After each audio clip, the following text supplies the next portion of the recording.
welcome back to the AI Marketer's Playbook, where we cover actionable frameworks to help you leverage AI and marketing strategies in your business. I'm Audrey Chia, your host, and today I have with me a real treat, a powerhouse guest that I've been waiting to speak to, Drew Brucker. Now, Drew has spent the last decade scaling B2B SaaS brands, driving over 130 million in marketing sourced revenue, and leading teams through multiple product launches, all while keeping his sanity intact. Now, he made the 4 Under 40 list by the American Marketing Association, and of course is a top 1% creator on LinkedIn. Drew has worked with companies like Marriott, Meta, TikTok, Ogilvy, and Google, leading over 70 Gen AI workshops and launching an exclusive Mid-Journey digital product that has generated more than 52K in passive revenue. Right now, he's also taking on an exciting new role as the head of brand and content at Goldcast, a leading B2B video content creation platform. Now, need I say more, Drew? I am so excited to have you on the show. Oh man, I am so pumped to be here. That was a great intro.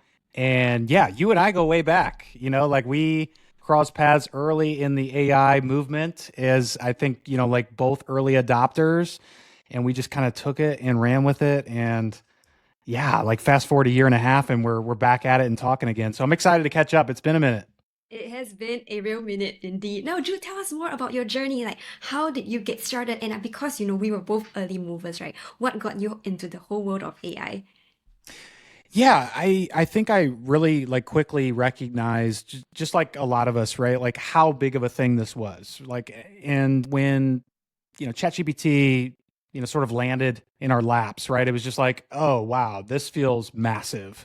And it feels like I need to be a part of this. I felt compelled. It didn't feel like a chore. It felt like genuine interest and curiosity on my part, which, I try to listen to, and I just kind of dove straight into that. And, the LLM side of that was obviously really big. I tried to figure out how I can start to use this in my business role, like in my career, in my role as a marketing leader in a B2B SaaS company, but also like just the breadth of Gen AI too, right? Like I love photography, I love creativity, I love design. And so like that whole aspect of being able to create AI imagery from my desk, when I've got 2 kids under the age of 3 at that time, felt awesome, right? Because I didn't have to pack up every bit of my gear and plan to drive out somewhere and do photography. It just kind of felt like a chore when that happened and I became a dad.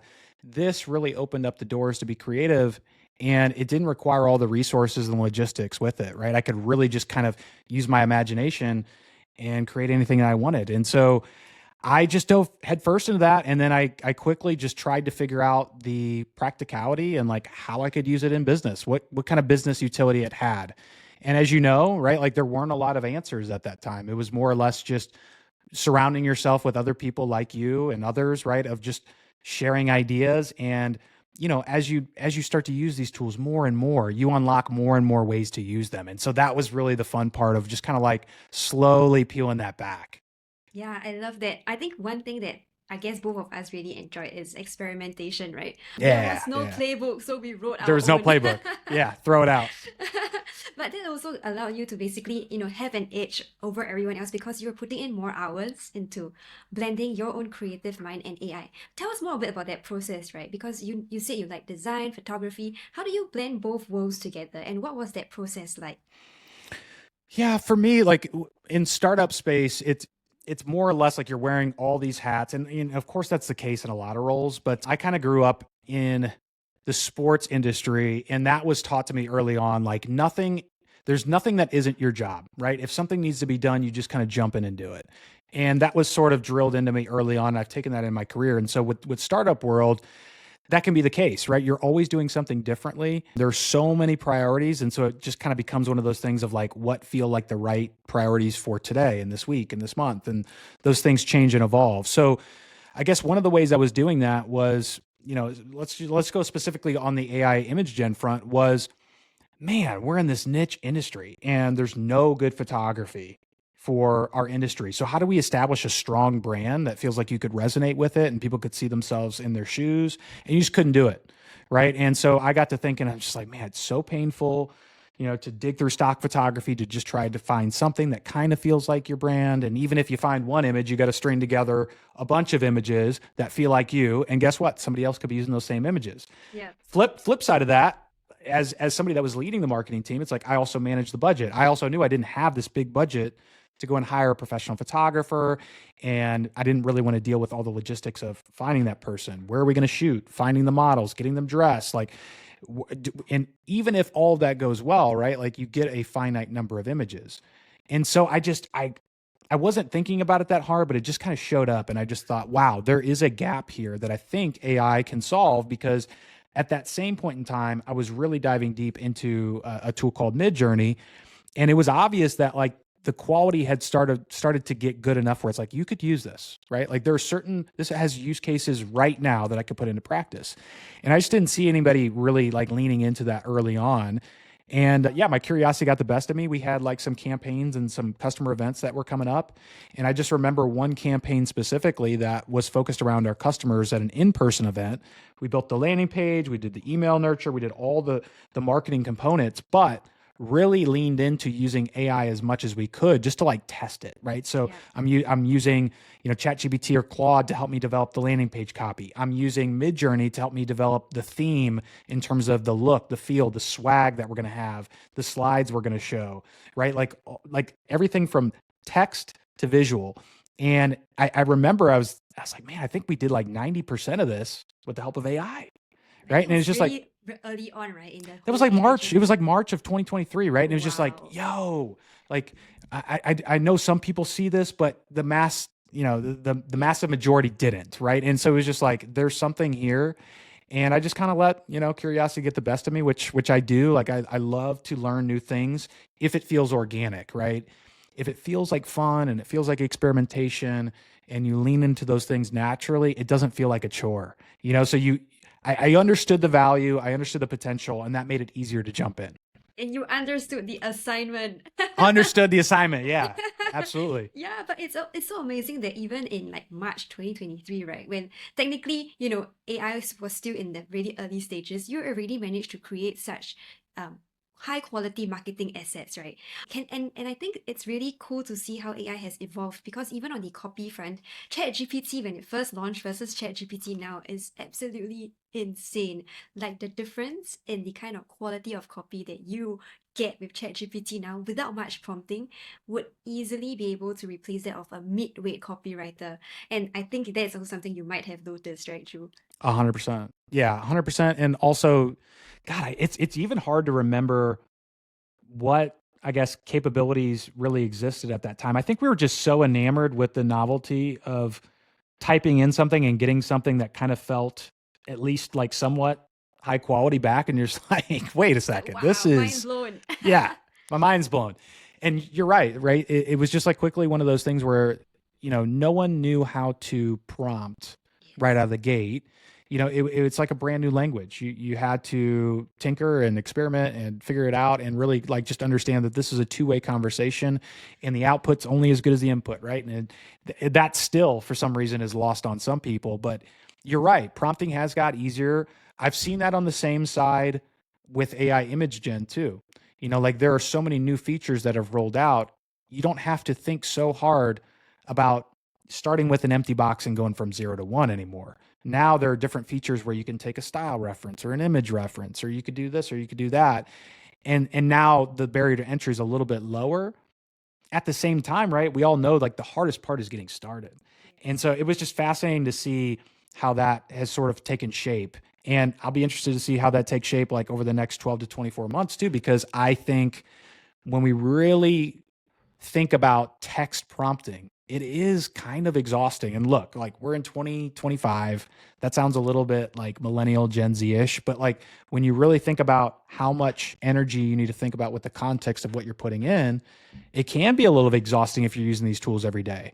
So, the fact that you could get the speech, right, component, like that was like a nice little unlock because it kind of felt easier to describe versus sitting at your keyboard and oh, I know I need to put this and oh, I need to put that. And then you get to a point of like diminishing returns where you're just like, I just want to hit enter, right? Like, I just want to like, let's just get this going, right? So Yeah.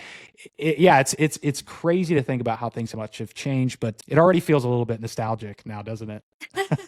AI moves at rapid speeds. And I would love to Yeah. know, Drew, from your experience, because you've been working so much with AI and you are, I would say, maybe a top 1%, AI user, right? So how are the top 1% of brands actually using AI for creative work? Like, how are they actually integrating it into their workflows? What are they using it for? How are you seeing brands really leverage it? And what kind of wins are they getting?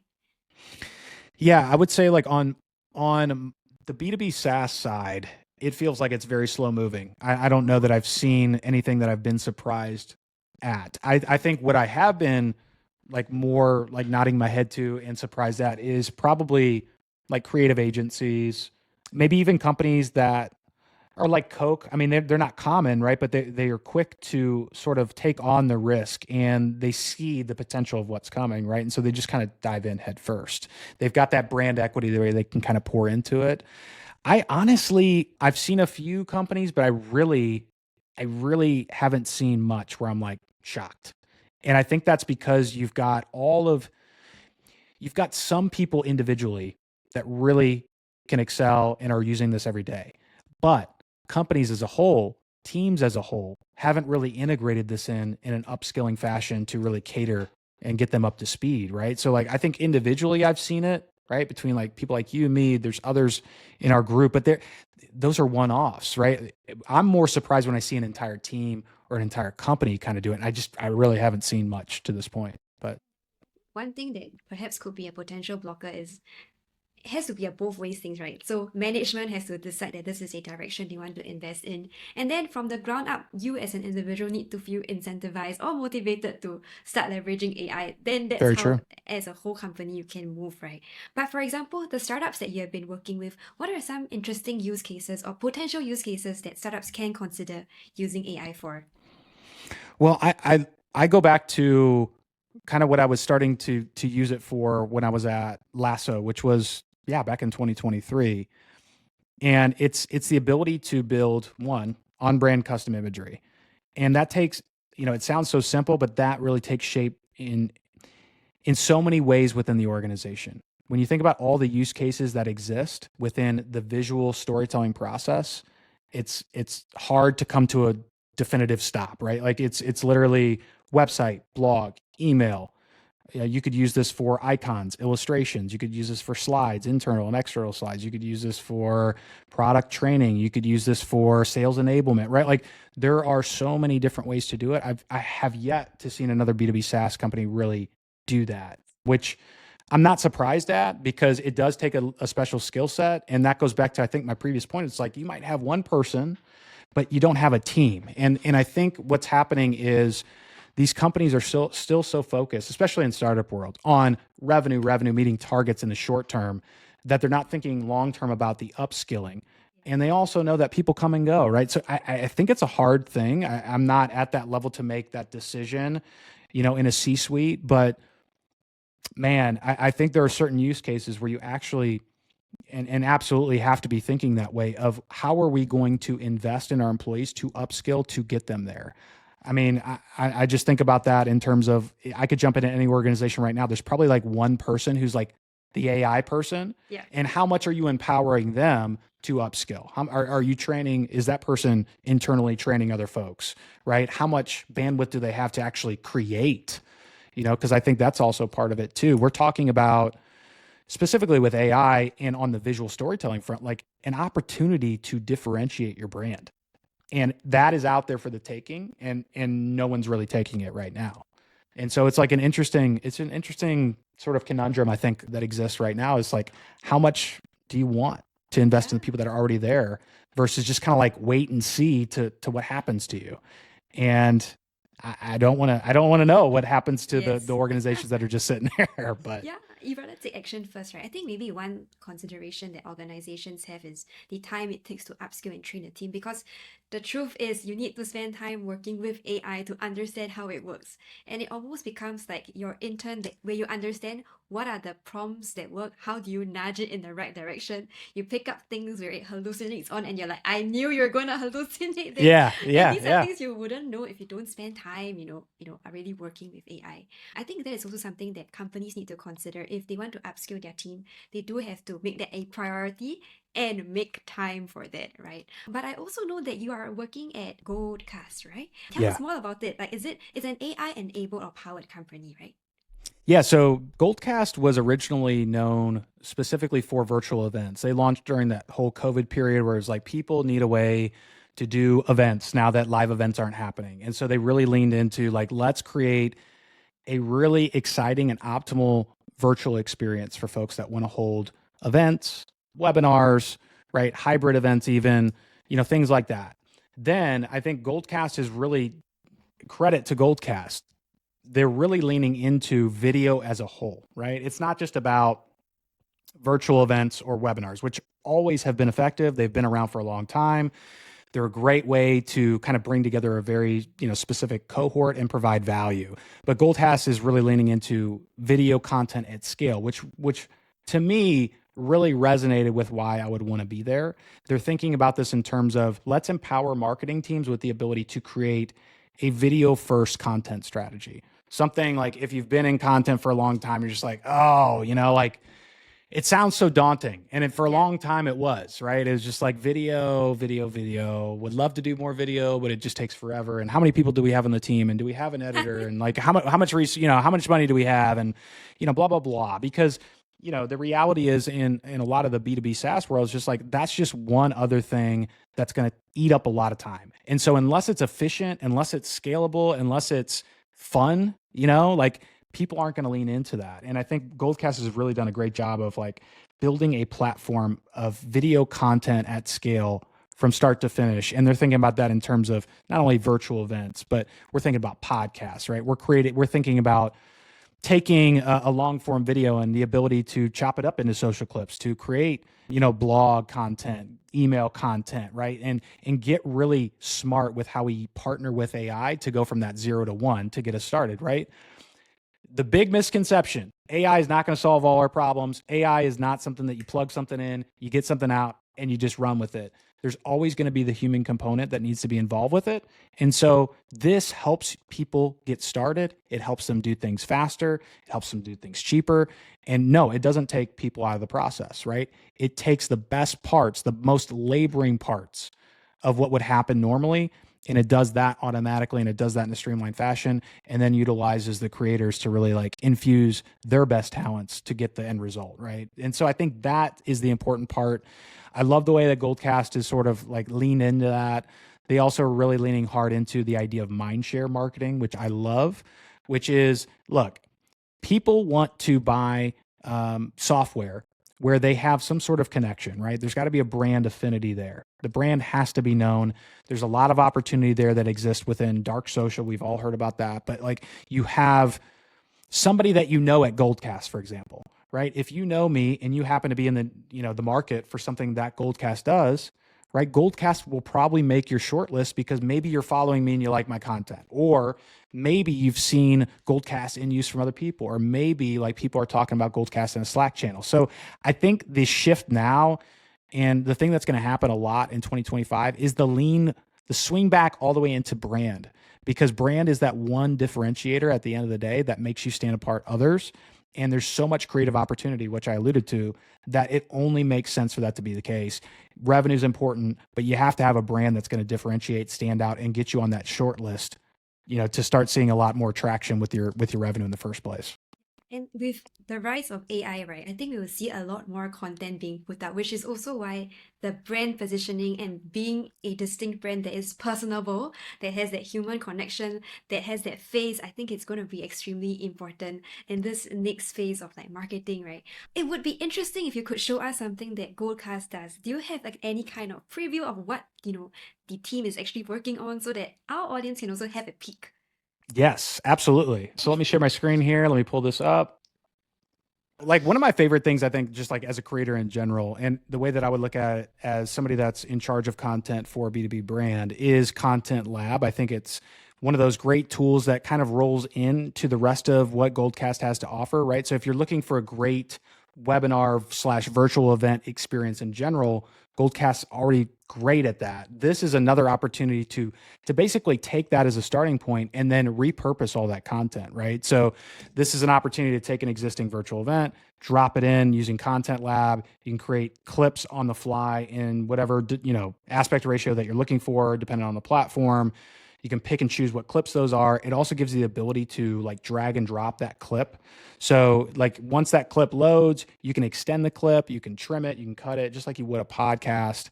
And it really just allows you to maximize, right? Like the mileage that you have on any piece of long form content that you have, right? And I think that's the important part. Back before like tech was really, really good at repurposing, what we used to do as content people, and I'm sure you remember this, was it's like, okay, how can I hack? Like, how can I create as much quantity as possible that is also high quality? And the way to do that 10 years ago was it's like, okay, let me sit with the SMEs. Let me sit with the people that really, really know their stuff. Let me interview them. Let me ask them very specific questions. And then I'm going to take those answers and I'm going to go ahead and move these parts around to create multiple assets that come out of it. Well, now technology's come a long way. And I think like pieces like this make it much, much easier to use video first, because it's like, hey, look, we could get on a Zoom, we could get on a Goldcast event, we could do a podcast using Goldcast, like anything like that. And then we could go in here and start to trim that up for all the other channels, for all the other use cases that we have. So you've got clips. You can also create social posts that come out of here. You can also create like blogs out of here, right? And again, it's important to mention that while these are good, these are not, and no program should, like you plug it in, you press a button and you post it. No, but this is going to basically really streamline your process. You don't have to pull, that over to ChatGPT. You don't have to break down all those parts. You just take the link, put it in here, you go from 0 to 1, and you're 80% of the way there right out the gate. Same with anything from an email repurposing standpoint, general takeaways, you can pull the transcripts, right? And so like Content Lab, I think, is really built for the creator within the organization, the creator or the people that are involved in content within those businesses, to really streamline and get the most value that they can out of the content they're already creating. Because as you know, you can create the best content in the world, but if you have no distribution plan, you have no promotion plan, you have no real thought and strategy behind how you're going to extend the life of this, it doesn't even matter, right? It doesn't matter how good the content is if no one sees it. Yeah. And I think interestingly, now we're in the era where content is the new currency. You also mentioned something about having like a content champion in the team, right? That is something I would strongly advocate. In a smaller startup, it would probably be the founder. But in a bigger organization, I think there is a place and a space for people to start standing up and really, really develop their own like content bubbles, right? So that each individual then plays a part to creating that whole content ecosystem for the company. Well said. And you, that to me cannot be overstated, because really what it's about now, and you're seeing this with any company account that you have, but let's just put LinkedIn into the crosshairs for a second. You can only get so much organic reach with a company page. So yes, you probably need to be there if your audience is there. You probably need to be posting as a company, but how do you really squeeze the most juice possible out of that? You got to lean into the individual, creators and employees within the organization. And again, that goes back to the mindshare piece, right? Because if you're thinking about this as a creator first strategy, I can create content and post things that are not just like Goldcast this, Goldcast that, right? I can establish thought leadership. I can establish inspiration. Like I can just let people get to know me. There are so many things that I can do to also like attract people to the brand through me.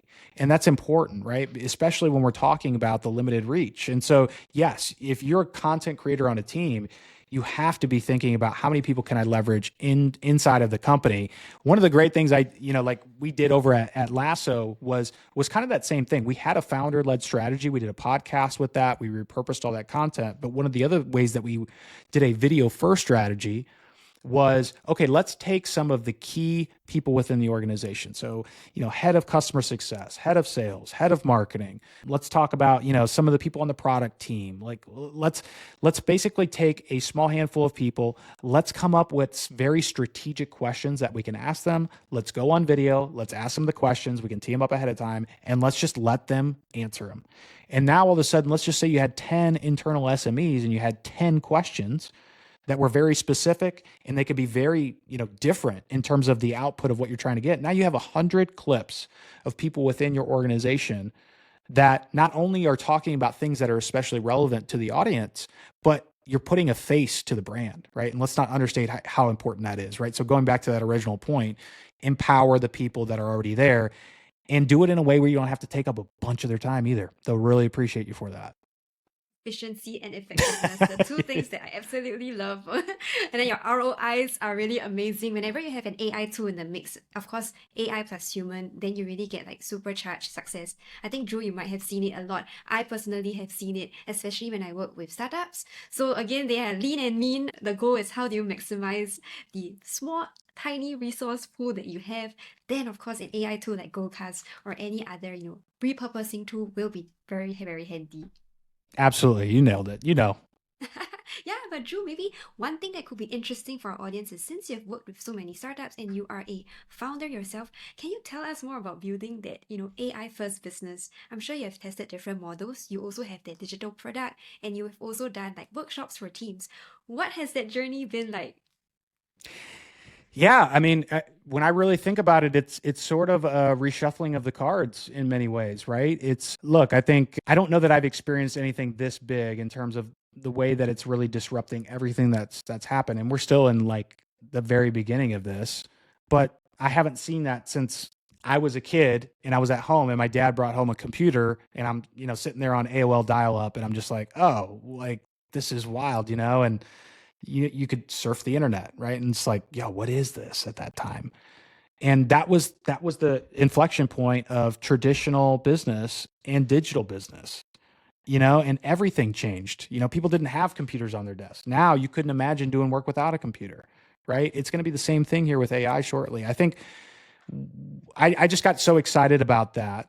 And I quickly realized that I was probably one of the few people within my company at that time that was really, really leaning in hard to it. Like it just consumed me because it was fun. I was curious.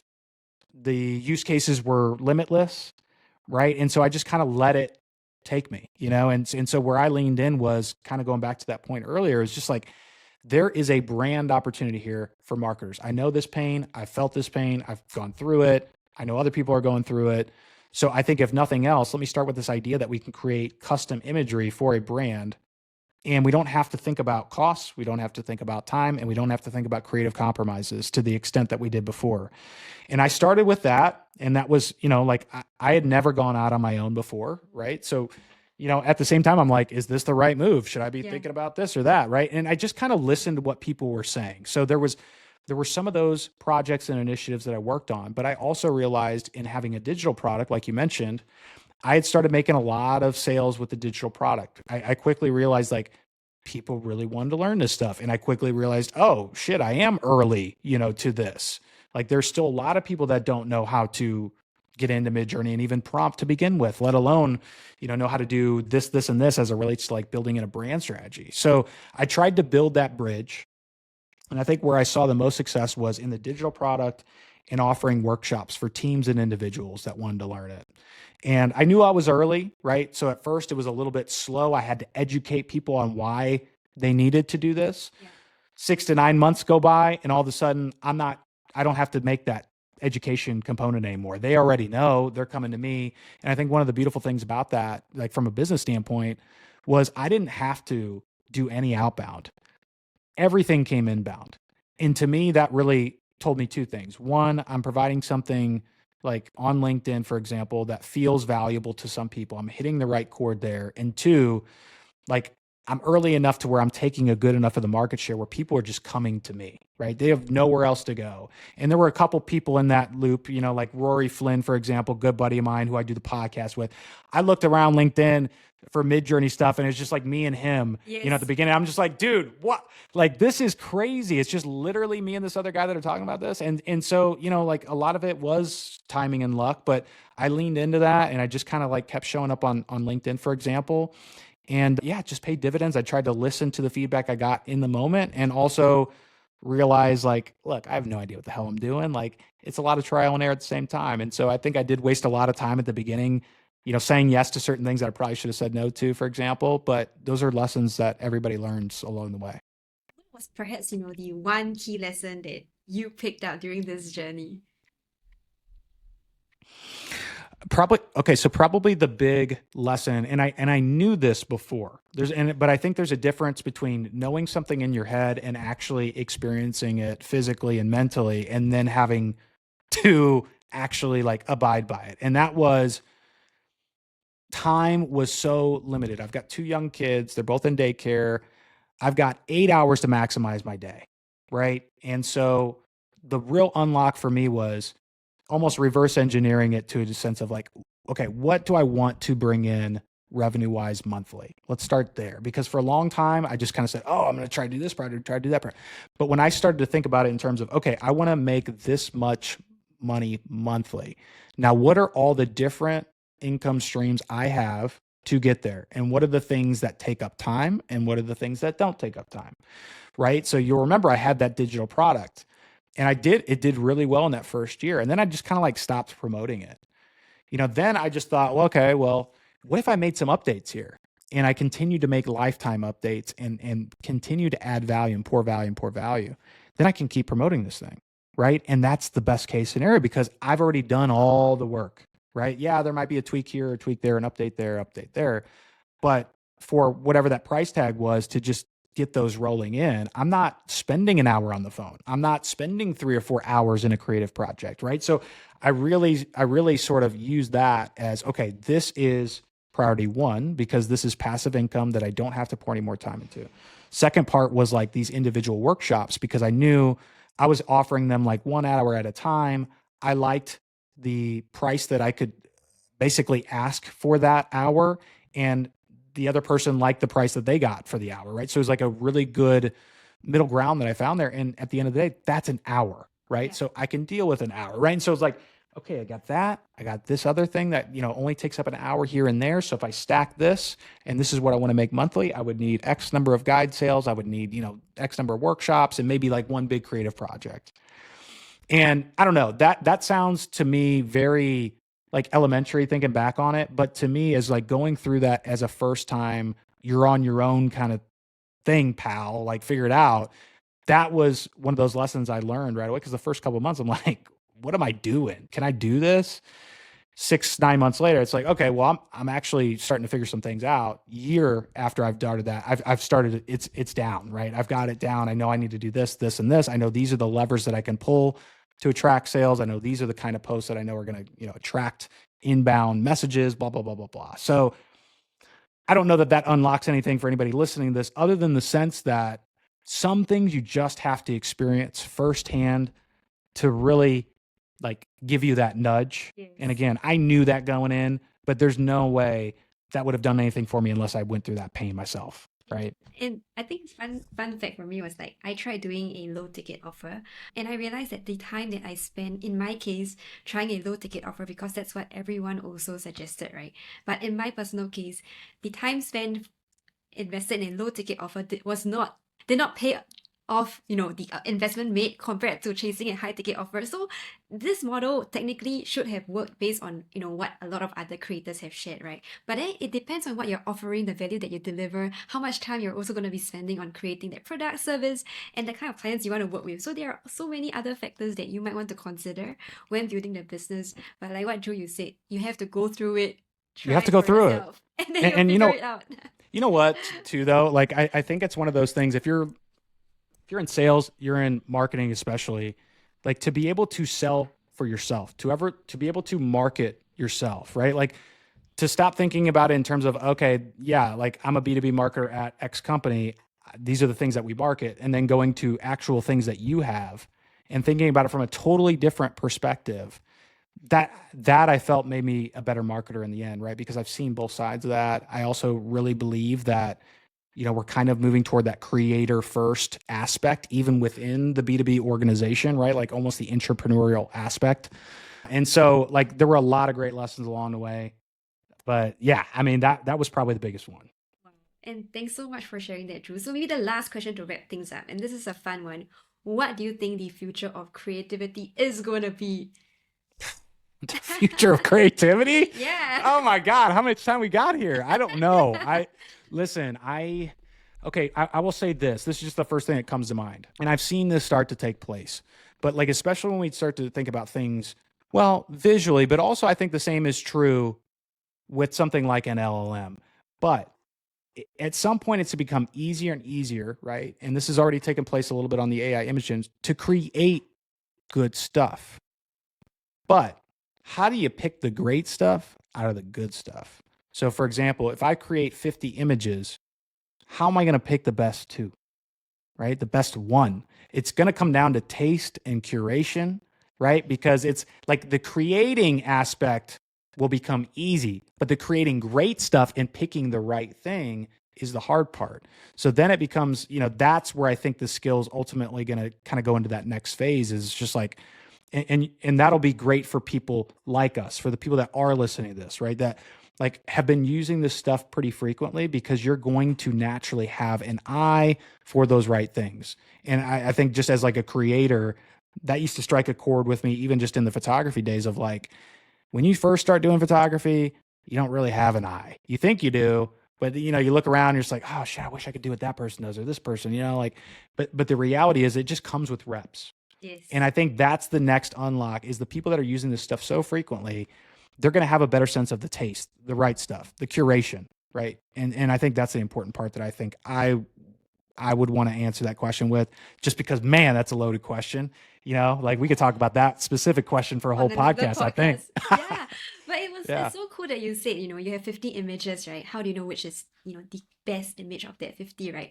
I actually use the exact same analogy in quite a Do you really? Yes, I said if Oh, you that's 50 awesome. headlines, how do you know Oh, which really? is going to work? Yeah. And then so I was like, you see, it Because that's the resonates. great part. That's the great part because like an LLM is so good at giving you the 0 to 1 with brainstorm and ideation, right? You give it enough context and you're just like, look, I'm looking for headlines that do A, B, and C. And then all of a sudden you have 20 or 50 to choose from. Well, how do you pick the best one out of that group? What are you looking for, right? And so, yeah, I mean, it does come down to that. I think that's a very real thing, and it's funny that you've experienced that same thing, but it totally makes sense. Yeah. And I think for anyone who's listening, right, if you don't already have the foundation set, AI is only going to get you this far. So even with AI, I highly recommend you to put in the reps, put in the work, really figure Put out, in the work. right, what is good, what is great. And I think the more work you put in, the better you get at using AI. That is just how it is as a creative and marketer. And the more things you can use it for. I don't know if your use has evolved, but I've noticed like obviously at the beginning you use it a lot for like question answer or brainstorming ideation. I think I've used it a lot more lately for like troubleshooting even, right? So I'm like, and I'll give you like an example. If I'm creating like an image and I do want to take it into Photoshop and I do want to add some extra elements, right? There are certain things that I don't know in Photoshop. But I might have the LLM like assess the image and say, here's what I'm going for. What recommendations do you have? It'll give me very specific actions within Photoshop. And it's like, I don't know how to do this. Give me simple step-by-step instructions for how to do this in Photoshop. Well, now all of a sudden I have a Photoshop teacher. I can go step by step, right? And I don't have to go off into YouTube and find the right video and blah, blah, blah, blah, blah, blah. But like that troubleshooting aspect has been awesome, right? Like the troubleshooting part. And I think that can take shape in like, how do I do this? Or like another example was I've got a camera here and it wasn't hooking up properly for a long time. And I just kind of sat on it and I tried everything in the book. And then I really like described every single thing that I tried, went through, blah, blah, blah, blah, blah, put that in ChatGPT and I got like 5 options and one of them worked, right? And it's just like, Wow, okay, come on. that's insane. But the troubleshooting thing, I mean, has been kind of like a cool little unlock too. I wasn't really thinking about using it in that way at first, but to your point, the more you use it, the better you get, but you also unlock more and more ways to use it, which also gives you more power to decide how, when, and why you're going to use it. Because at the end of the day, you want to outsource everything, but you'll know, having gone through that experience of like, oh, okay, like this is probably better suited for this, right? And with that, Drew, thank you so much for your time Yeah, and your thank you. insights. Where can our listeners find you, and who should be reaching out to you? You know what? I would say LinkedIn's probably still the best place to find me. You know, like, God, we've been posting on there for a long time. Yeah, I'm still there. So if you want to get in touch, anything related to what we talked about today, especially when it comes to like AI, visual storytelling, that kind of thing, feel free to shoot me a DM. Happy to answer and chat. Thank you, Drew, for joining us, and it was a Thank you. pleasure having Thank you for on having the me. show. Thank you guys for tuning in, and don't forget to subscribe to our podcast and hit the bell for more actionable marketing insights. We'll see you next time. Take care.